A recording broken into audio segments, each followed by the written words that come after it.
Get ship done with today's sponsor at shipstation.com/forge. Welcome back and Happy New Year. We are working on the Qatar dagger. Let me show you what we need to do to the blade. So last you saw of this, we were chiseling flat the gold inlay. Now, one of the things we do want to do is we want to give it some depth. So we're effectively going to put a drop shadow around the edge. In order to neatly make this faded drop shadow, I need to have at least the outlines of the gold engraved in. That way we get a nice clear separation from the gold inlay to our drop shadow. I'm going to use a 120-degree graver to do it.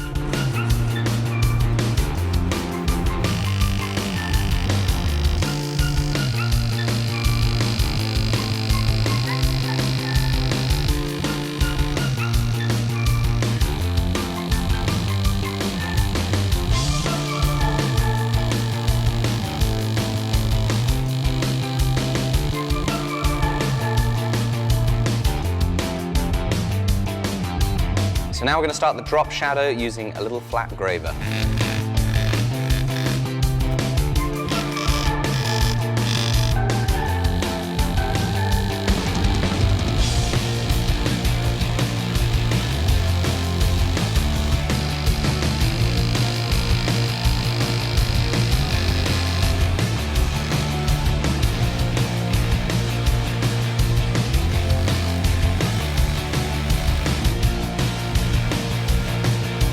I'm making the drop shadow with this 0.8mm graver. I'm now going to take this big square bit of carbide and make a really nice wide chisel so we can extend it much easier. It's actually eating it up quite quickly, I dare say. I actually don't know if it's carbide. It might be high-speed steel. And I already have a high-speed steel flat graver.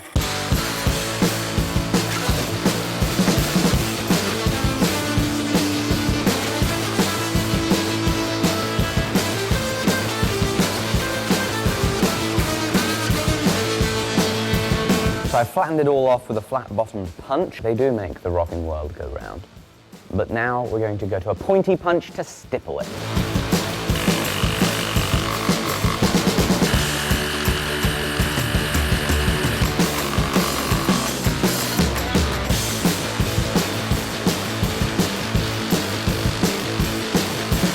So I've got a much higher density of stipples in towards the gold than I do off to the edge. And that's the drop shadow. Hopefully it looks good on camera. Are you going to put the ink in it last? Like once it's done? This is still not a heat-treated blade. Heat treating is soon on the agenda for the blade, which is going to cause us some potential issues because I'm heat treating something that I've engraved and stippled. How is that going to work? I don't know. But all I know is I can't engrave and stipple it before heat treating. So, you know, gonna tackle that bridge when we get to it. But I think we're gonna put that to the side so that we can work on the handle again. Remember the last time that we were messing around with this, I accidentally poked a hole in the bottom from where the slot for the tang was. So that was a problem. We filled it up with weld, and we then used the mill to rough in this shape right here, but it's still very rough and needs cleaning up. So, I thought to myself, I need a metal router. So I got a little bit of angle iron, I welded a bit of tube to it, and I shoved my die grinder inside. I've not tried it yet, so you get to witness whether this jerry-rigged steel routing die grinder is a success or is a failure.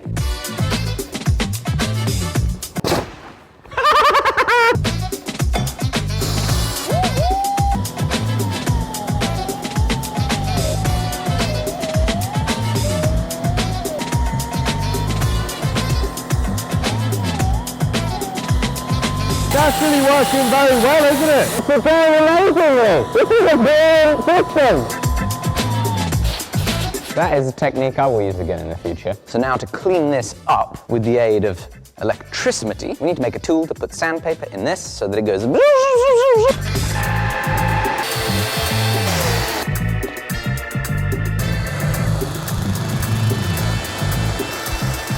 That's working quite remarkably well as well. I think so. What's wrong with you today? Why do you keep coming up with these good ideas? Right? It's actually working. This is a shock.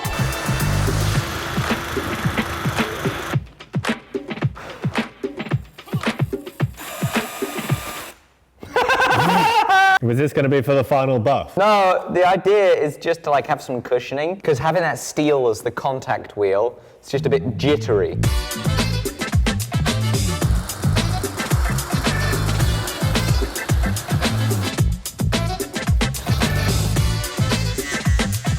So from whenever we welded the hole up, deep inside there, you're not going to see it, there's some schmutz. There's some stuff in there that we've got to get out of there, some little weld bubbles.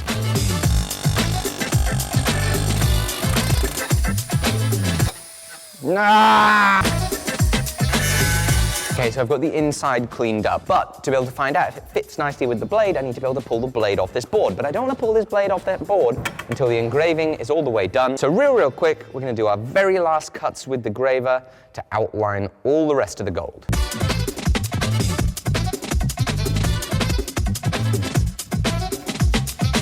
So there's still cleaning up that needs to be done on the whole surface, but we're about to make it a whole lot worse, potentially. Hopefully not masses worse. Step one, see if this still fits. Oh yes! Despite the weld buildup that we had to clean up, it fits actually quite perfectly, just like it did. How sick is that gonna look? Now, I say we're gonna mess this up because we're going to heat treat it. This is in a normalized, unhardened state. A blade needs to be hardened. Fortunately, Jamie, gold melts only at about degrees Celsius, which means that that is higher than the hardening temperature that we need to reach, which means when we heat up this blade to quench it, the gold should stay there. Now, a trick that I heard about from Niels Vandenberg is to put a barbecue stove paint over a blade before you harden it so that it protects the blade from the atmosphere while you heat it up. We're going to try that for the first time.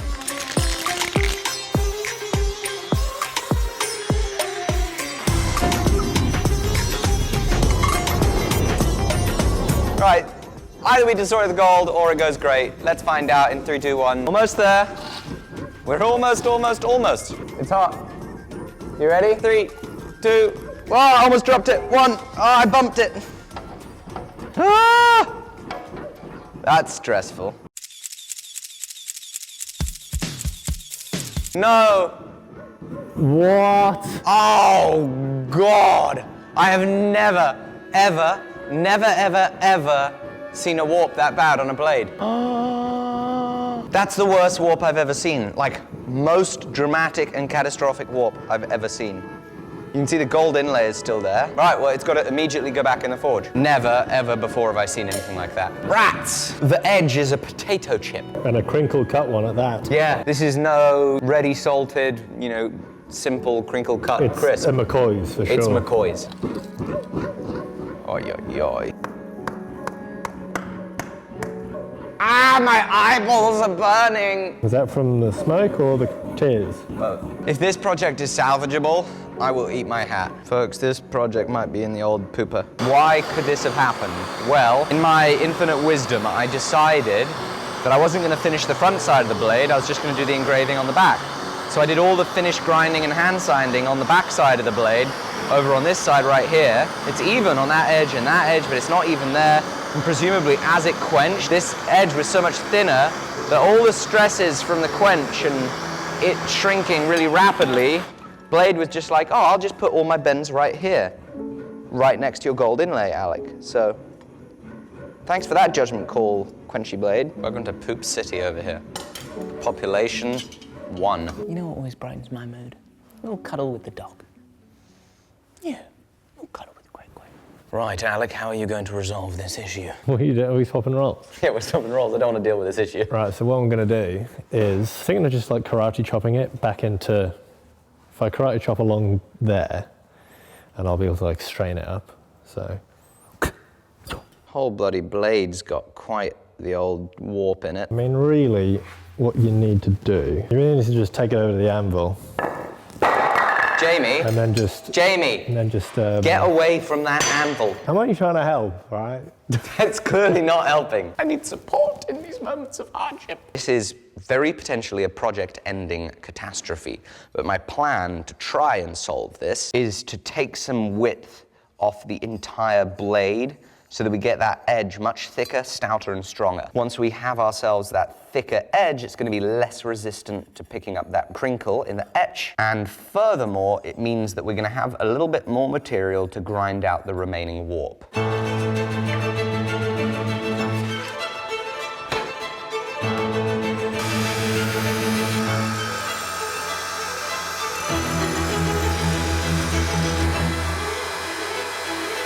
We've probably taken a total of 6mm off the width of the blade, 3mm either side, but you can see it really hasn't thickened up this portion too much. It's still quite thin, which is a concern, and it definitely means I can't grind that edge into straightness. We have to straighten the edge into straightness. Every time I heat something up, I'm changing the stresses in that location. We then go to heat it up for the actual quench. The whole thing is hot, we quench it. The uneven stresses in the blade could bring the warp right back.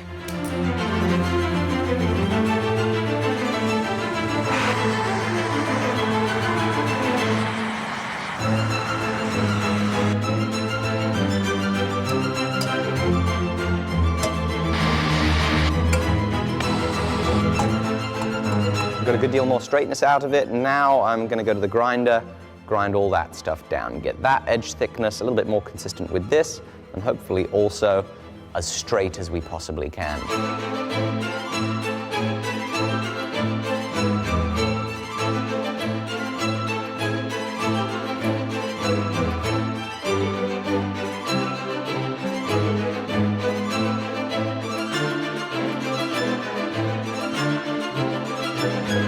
So we've been working on this area at the front, getting these bevels down. The edge thickness is beginning to be even, but of course, this meshing between the hollow grinds and the flat grinds is not looking great. So to tackle this problem, I think we need to do a little hand sanding in this area, see how that blending goes.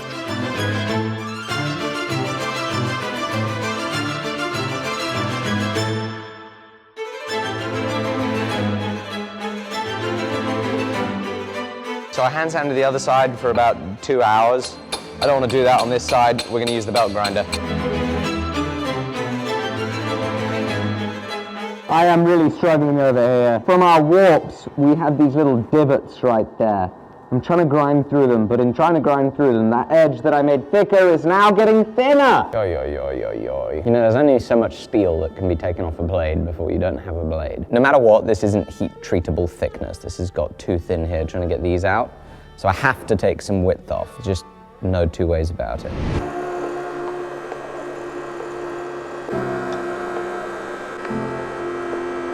You see how itty-bitty and thin that is? And we're just narrowing it in this dimension so much. I did do a whole speech about how guitars come in all shapes and sizes, from short and fat to long and thin. Because the narrower I make this, the greater the chance that our engraving falls off the edge of the bloomin' blade. We're right there. Well, it's probably not gonna work, but maybe we just go for it. I mean, it's basically 99% dead and isn't going anywhere.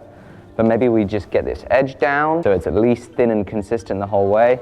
We quench it, we temper it, maybe we can make something out of it, maybe we can't. It's better than saying it's scrap before we've done everything we could do to it. We'll only say it's scrap when we have done everything.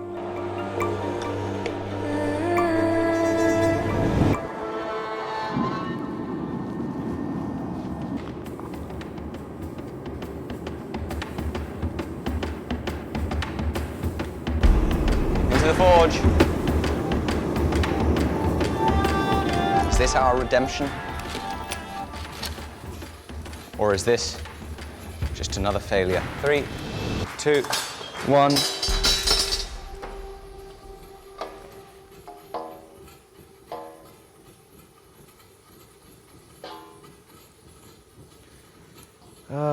Well, we're about to find out, aren't we?